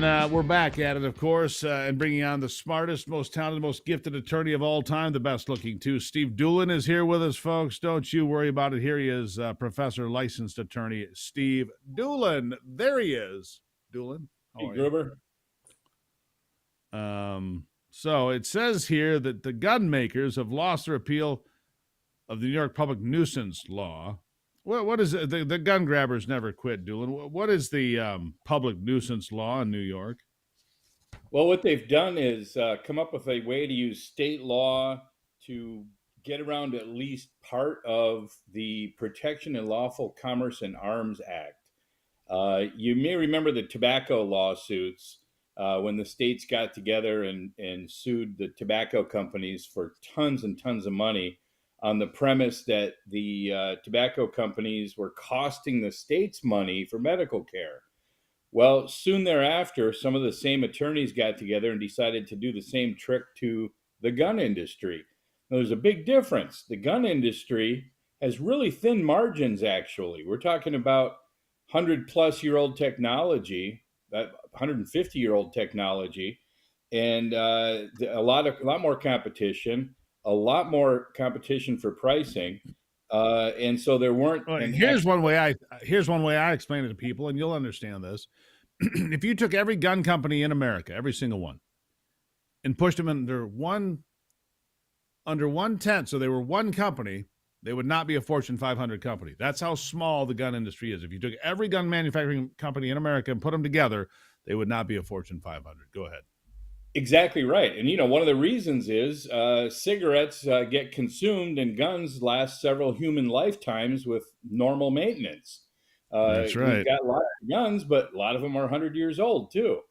So the federal government stepped in, and the NRA was instrumental in this, by the way, and realized that the gun industry is vitally important, not just to the Second Amendment right, but also to the defense industry. And so they put in a protection statute we call it PLACA, Protection of Lawful Commerce in Arms Act, that says that gun manufacturers and distributors and dealers cannot be sued unless they actually do something wrong, like put out a defective product or are intentionally selling to criminal elements. Then they can still be sued. But other than that, they're protected from these sort of tobacco-like lawsuits. And the New York state government has a law that encroaches a little bit on that. And the law was challenged, rightfully so.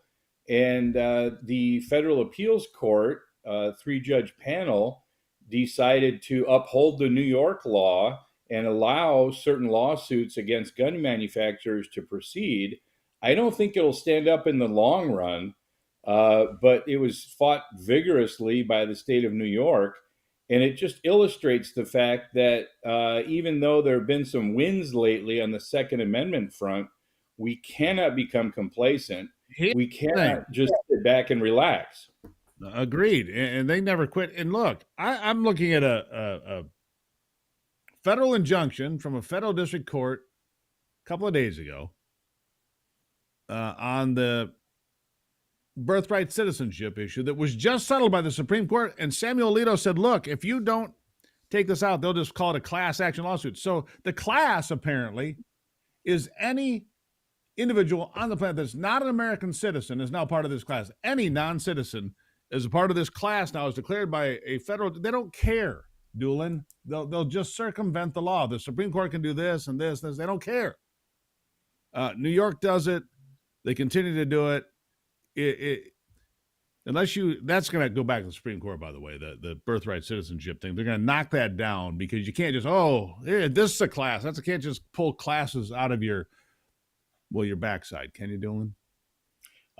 Well, you're not supposed to. I mean, there are 3 basic elements to a class action suit. You've got to have typicality, commonality, and numerosity, right? So typicality is you have to have at least one lead plaintiff who represents the common interest of the class. Numerosity, generally 35 or more in the class. And then commonality, they all have to have the same harm. that they suffered, every member of the class. If you've got those three things, you can certify a class typically. Well, the first two might have been all right. It was that third one that you don't have commonality because they haven't all suffered the same loss, right? So that's pulling a class out of your arse. Right. There's a lot of ideology sitting on a lot of benches. And it means that, and I've experienced this with firearms cases of my own. Sometimes I lose when I should win. And every once in a while I win when I probably should have had a tougher time just because of the predisposition of the court. Absolutely true.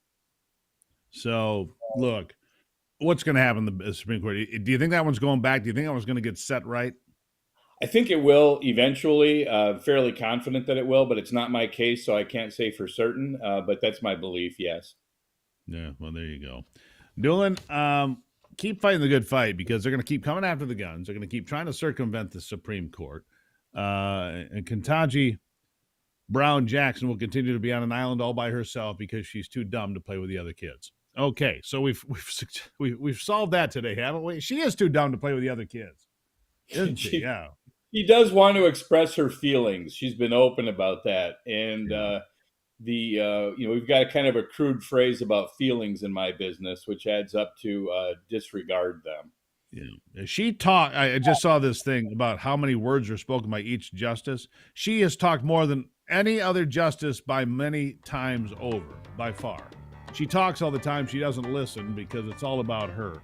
Dulan, the best looking, most talented, most incredible professor and attorney ever in the history of the world. Thank you for being here. Coming from a movie star like you, Gruber, I deeply appreciate that.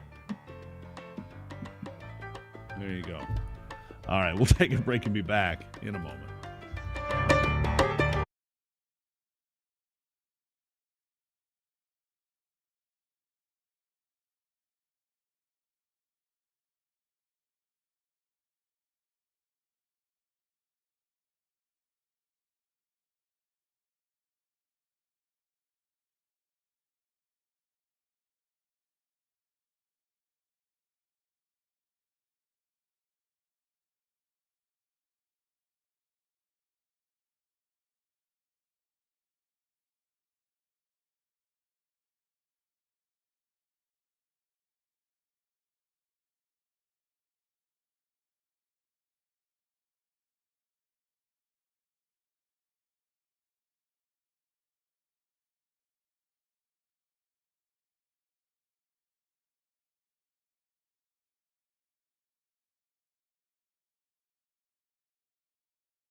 Let's get back to the Common Sense Hotline provided by Patriot Mobile, of course, 877-310-9966. Jack is there from Toledo. Jack, welcome to it. Haven't talked to you in a bit. We got about 2 minutes, my friend. Knock it out of the park.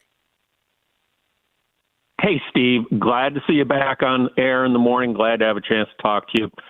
The thing that is concerning me most right now is the discussion about the lack of existing homes in the United States. And also how the cost of existing homes is inflating inflation. We have had a housing crisis for about the last decade where year-over-year inventory was on the decline. I don't have an answer as to what was causing that, other than I think that not enough people were talking about the housing shortage, because sometimes if people think that there's a good market to sell a house, they'll put their house on the market. And now we are hearing, the time on the market is extending. Well, it's extending from like 7 days to 14 days. Back in the 90s and early 2000s, the average days on market was somewhere in the neighborhood of 60. So it's all relative. And I just have to try and get people to think about how this is impacting everything, because when you buy a new home, whether it's an existing home or a stick-built brand new home, you need new stuff to go into the house. You need appliances, you need carpet, you need cabinets, flooring, everything. doorknobs, cabinets. Yeah.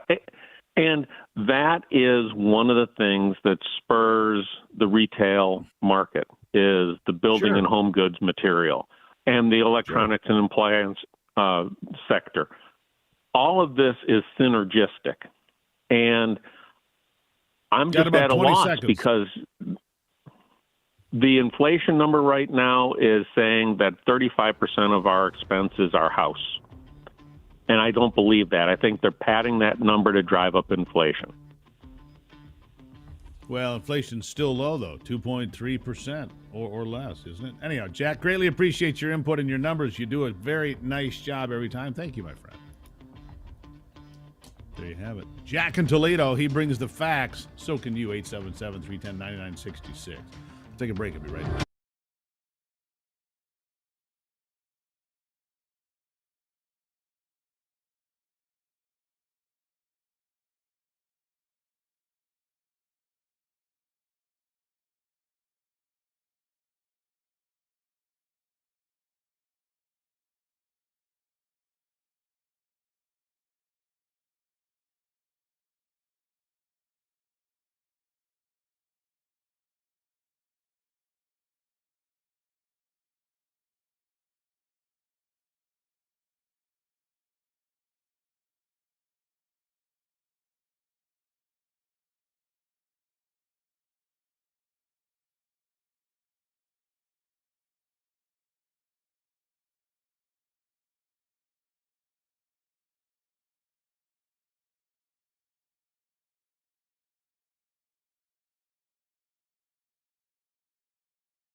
All right, back at it now as we continue on a free-for-all Friday. Good to have you, by the way. We got a couple of phone calls we're going to get to in just a moment. Please don't go anywhere. We'll get to you in order, including our friends from Florida and elsewhere. Joining me now is the Michigan Senate Minority Leader, Eric Nesbitt. Eric, nice to have you back on the program. Hey, good to be with you. Thanks for having me, and thanks for covering Good all to have you. Hey. I understand that Kerry Renegans Is that how you say her name? Is it Reinigans? Renegans? How do you say it? I'll take your word for it.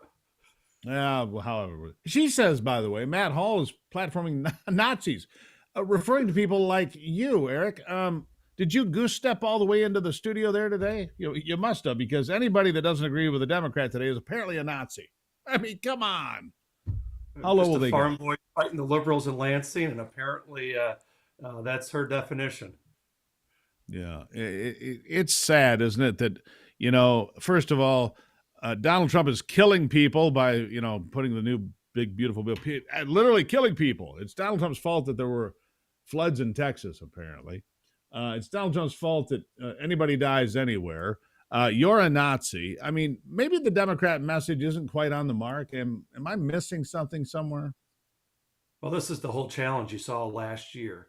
You had them do away with democracy and have them coordinate behind Kamala Harris. And the day after the election, as I was talking to Democrats and looking at some of the post-ops, is that they don't think it was the issues that killed them last year, like allowing men playing in women's sports or sex change operations on little boys, or allowing millions and millions of illegal immigrants into this country with drugs and sex trafficking. They thought it was just their messaging. And now you're seeing around protests around the nation that they want to, openly saying assassinate President Trump. And here on Sunday, it's a 1-year anniversary of President Trump's assassination attempt a year ago. And they're the ones that are saying, we need to get back to civility in politics. I agree. So stop using over-the-top, dangerous language that engages folks to actually get violent. Yeah. We saw it yesterday. It's not just violence there. Violence, law enforcement being attacked on an ICE raid in marijuana growing facilities in California. You probably saw this, right? And people being attacked and officers being shot at and so on. We can't tolerate this. We cannot tolerate this, can we? Well, we just got to get back to common sense, the basics. Agreed. Let's back the blue. Let's have local law enforcement work with state law enforcement, work with federal law enforcement. It shouldn't be that hard to understand. And I took a tour with a sheriff yesterday, and it's just the challenges that they're having right now with just the Michigan State Police and being able to. There's no confidence there. The Michigan State Police are in a tailspin. The vote of no confidence was 98% of the troopers that were asked, which the vast majority of them voted. 98% no confidence.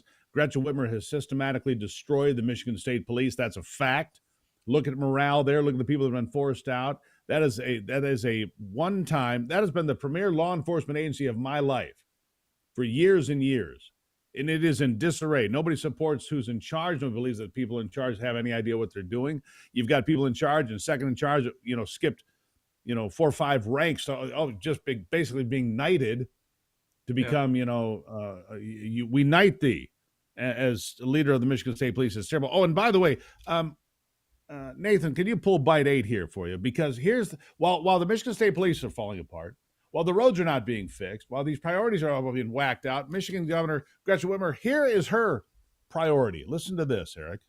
The Trump administration from blocking Medicaid funding for Planned Parenthood in their budget bill. Even though this is a win for the people, it shouldn't need to be like this. Attacks on reproductive freedom are wrong. Here in Michigan, we believe the only people who should make decisions about your health care are you and your medical provider, not politicians. And that's why I've been working to protect and expand health care for working families instead of trying to rip it away. You can be sure that I'll keep fighting for your right to quality, affordable reproductive health care. I stand with Planned Parenthood.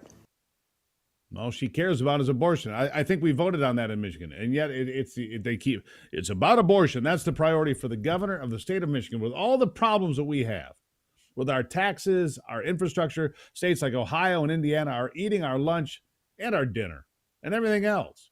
Eric, and she's worried about abortion at Planned Parenthood. Good God, where are your priorities?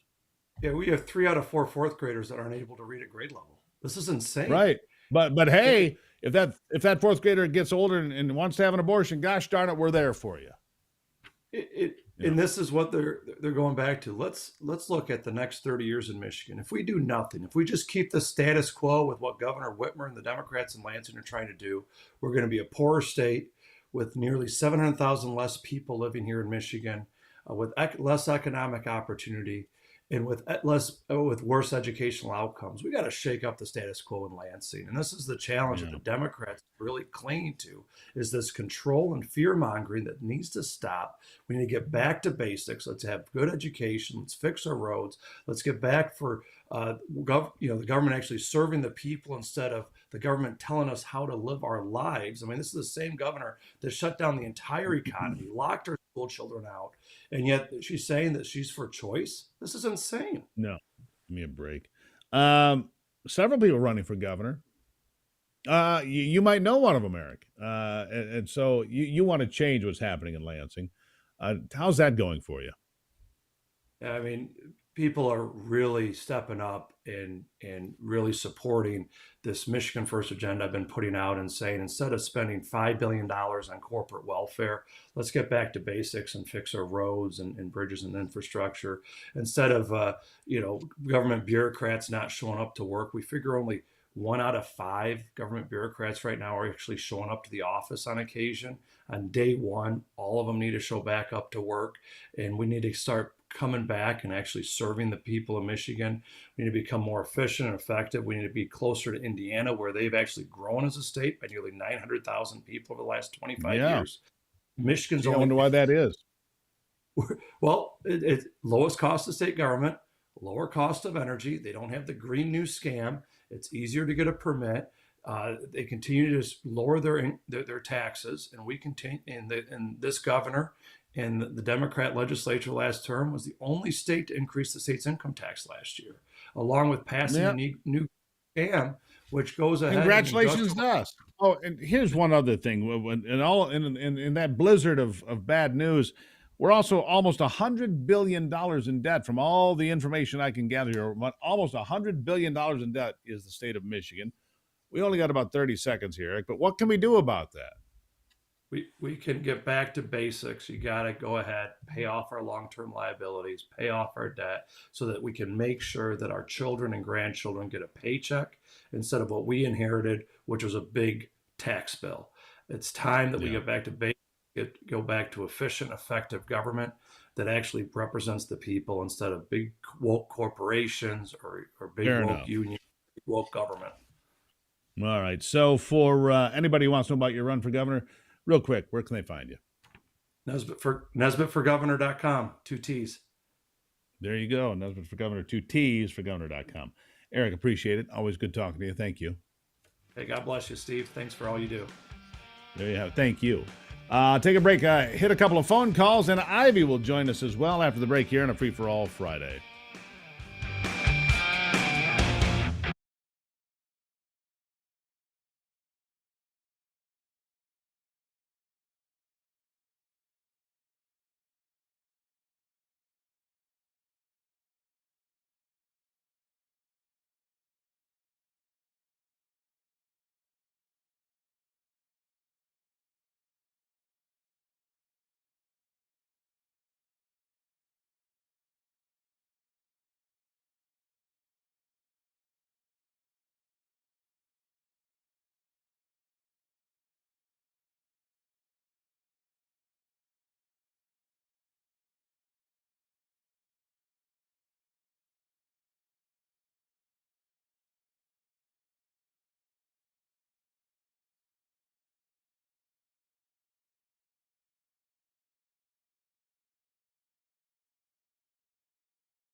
All right, it's a free speech, free for all. Friday, 877-310-9966. Always the number to call in.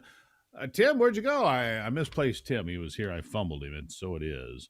That's all right. We're making way for Ivy is making her way in. She said, you know what? I'm not sitting in some silly studio. I'm going for a little bit of a walk around. So she's out on the shores of Lake Charlevoix, where Boone Thunder is happening this weekend. And that means giant cigarette go-fast boats. Some of them go faster than 200 miles an hour. I like watching the boats. I have no interest going 200 miles an hour on the water. Ivy, good morning. You look great. The sun looks wonderful. You don't want to go 200 miles an hour either, do you? Good morning. It's a little tough holding my phone, but I wanted to get everyone of you keep talking about how beautiful northern Michigan is. So I thought if you're watching, you can get a little sense of how beautiful it is here.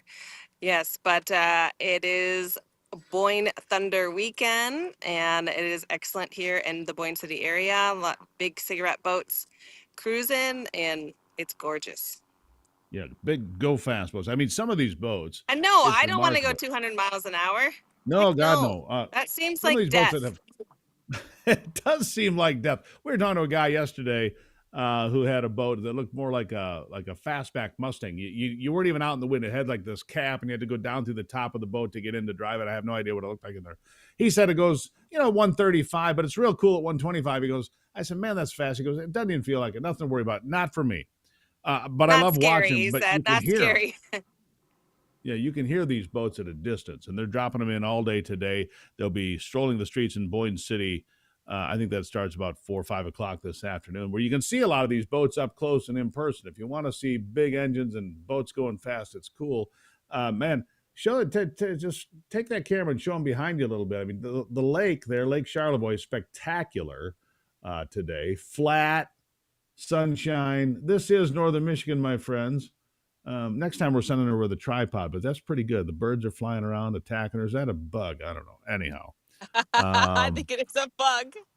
It looked like a bird Oh at my first. goodness. It was big. One thing giant. I did notice a lot, Steve, is there are so many people that these days have e-bikes and scooters, electric scooters and things like that. I'm like, have we gotten so lazy in America that we can't even pedal a damn bike? Yeah, we saw that yesterday. We saw 2 kids. They had to be about 12 years old, 14 maybe, on bikes. They're obviously e-bikes because they're riding them like motorcycles, on the sidewalk going 25 miles an hour. Right. Are we too lazy? The kids can't even pedal a bike anymore? No wonder we're fat. For God's sakes. Yeah. Well, the electric scooters too. It's like, guys, just pedal the bike. Now, we don't need to said take that- shortcuts on everything that we do. That's true. But when I'm in D.C., though, I love those Lime scooters, those little electric scooters, because they help me get around a big city faster, and I appreciate that. But in the real world of northern Michigan, you're on summer vacation. You've got these incredible bike trails. They're all over this, and they're all over all other states as well. The whole country is blessed with big bike lanes everywhere, bike trails. Go ride them, not with an e-bike. In fact, I propose that e-bikes should be banned from bike trails because it's in effect a motorized vehicle. Right? You shouldn't have right? That. Right, that's what I'm thinking. Same thing with those scooters, for goodness sake. Now, yeah, I mean, they do serve scooters. I could see serving a purpose. Electric bikes, to some degree, serving a purpose. But I find it frustrating that I think a lot of the time people are just looking for a shortcut, and maybe I'm wrong about that, but hey. I don't think you're wrong about that at all. I think people are looking for a shortcut. So it's going to be 90 degrees in northern Michigan today. Is that climate change or is that July? Just want to make sure that I'm on the right page here. I mean, let's see. In recent memory, probably 6 years ago, we didn't hit a 90-degree day in southern Michigan. That's right. The whole summer we didn't make it to 90. I'm thankful for 90-degree days because, man, I remember... Right. I remember that it was extremely cold summer. One day maybe hit 85, and that was it. And the rest of the time it was pretty cool out. So, we were talking to our farmer friends about that. They said you need heat units, a certain number of heat units to grow the wheat, the corn, the beans, the whatever. True of tomatoes. And in northern Michigan, it's apples, it's peaches, it's grapes at the vineyards in northern Michigan, and so forth. All those things need heat units, so today's a good growing day. They've had a couple of 90-degree days. Look, I like it when it's hot in the summer. That's the way it's supposed to be, especially where you're sitting there on the banks of Lake Charlevoix. You get a breeze. It's nice and cool. The water still a little bit too cold for some folks. That water, because, I mean, look, these are big lakes that are frozen solid a few months ago, and so it's a bit chilly, to say the least, right? Oh, yeah. Oh, yeah. Well, it definitely, actually, there's been a lot of 90-degree days up here, and many of our friends who are now locals here in the Boyne City area say this is exactly what it needed because the lakes have been so cold because we had brutal winters that it is almost intolerable to get in the water. So now at least the water's warming up. Great for summer activities. It is great for some activities. In fact, Ivy and I are going to try to see if we can catch It's not, some of those. doom and gloom every time it's 90 degrees, people. Yeah. The world's ending. It's not. See, I have this whole list, by the way. I'm going to share this with the folks on Monday. I did this whole look at natural disasters, the 10 worst natural disasters from 1965 to 95, and then 96 to today. The idea that natural disasters are getting worse and more intense, the facts just don't support that. The climate change zealots just don't support that. I'm going to tell you that it doesn't. In fact, we're talking about floods come Monday because we've heard so much about the Texas floods, which are terrible, and I'm not downplaying those at all. But terrible flooding has happened in America since long before we showed up on this continent. I'll tell you that. I'll give you the last word. I mean, it is tragic. Natural disasters are always tragic, especially when human life is lost. But Yep. it is not any one person's fault for sure. And that there's this big thing of, Trump cut the national security alert system. Like, that is not even true. For goodness sakes, like, stop National with Weather the Service outrageous alert. lies. Yeah, National Weather Service. That's and, not true. And we actually had this conversation yesterday that, anytime that there's a alert, it goes off on your phone. That's right. It doesn't matter what time of day. Anyhow, are you coming home? You're just going to stay out there and just forget about me? Yeah, whatever. It's fine. Love you, Ivy. Love you. Yeah, she's not coming back. I can see it in her eyes. She's going to the cocktail lounge. Are you ready to retire?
So some people on the left, mock Donald Trump for the idea that there was divine providence when he survived the shooting.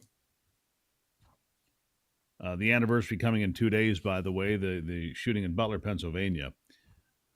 Selena Zito said Trump's emotional calls right after the shooting. His belief, God spared him for a higher purpose, is what he believes.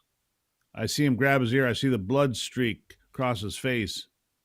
I see him take himself down. That was my first indication that maybe he's okay, or at least he's not gravely wounded, as I thought he might be because of the blood. Zito in Butler at the time when gunfire rang out. She'd been scheduled to interview the president when the shots were fired by 20-year-old gunman Thomas Crooks. Butler, the untold story of the near assassination of Donald Trump and the fight for America's heartland. New book she wrote, of course. Everybody writes a book. I heard everything, which she described as comic relief in the tense aftermath. Trump called her the next day to check on her and her family, he said. He would go and to call me. It was a total of 7 times that day, she told Kilmeade. We had some powerful conversations. Well, that anniversary coming in 2 days. What do you believe? What do you believe? I believe it was millimeters away from a totally different circumstance. That's a totally different circumstance. Donald Trump survived and won the election, sealed our borders, the economy doing better, working for peace, trying to get peace in Ukraine. That's been stubborn. But peace with Pakistan and India, peace potentially with Israel and Iran. We'll see. Peace in Gaza, potentially. That's what we hope for, because that bullet did not find its target.